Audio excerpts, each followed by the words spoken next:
Good morning, good morning. Welcome back to Morning Motivation with Matthew Daniels, and today I'm going to tell you guys about the entitled son. That's right, the entitled son. But what is Matthew Daniels talking about? A long time ago, in a land which has long been since submerged beneath the sea, a wealthy father was speaking with his entitled son, and he said, "Before you can claim your inheritance, I will give you a simple task to complete.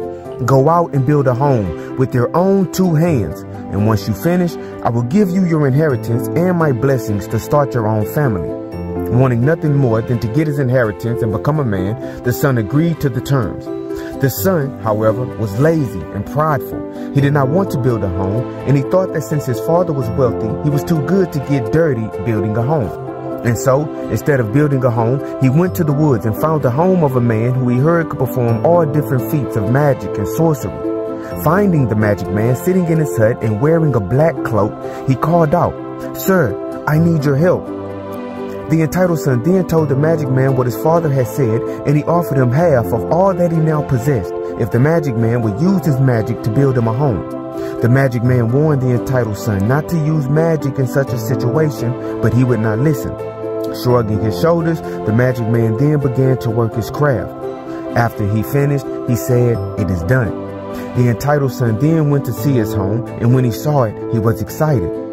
That night, a mighty storm came, and heavy rains poured down on the land. After hours of heavy rain, the entitled son realized that his home was beginning to flood. He noticed that the area which usually would hold back the flood waters was stripped bare of its trees to build his home. Starting to panic, the entitled son ran back into the woods to find the magic man.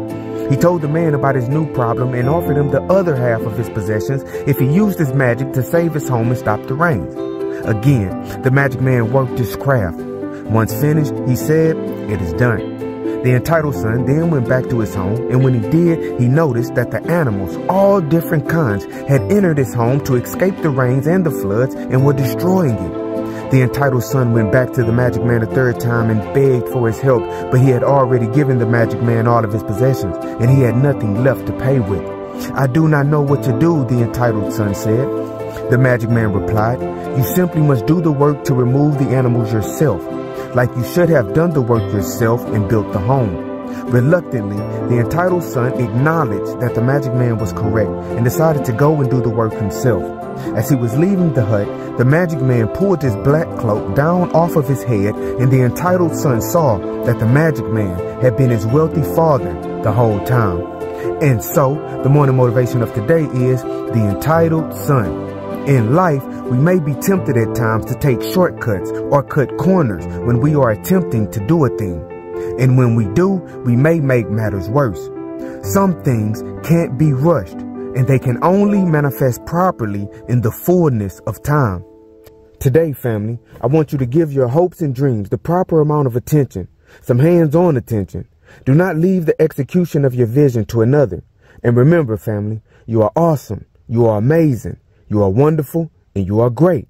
And you are going to change the world. I just hope I'm still alive to see it, family. I'm out. Good morning.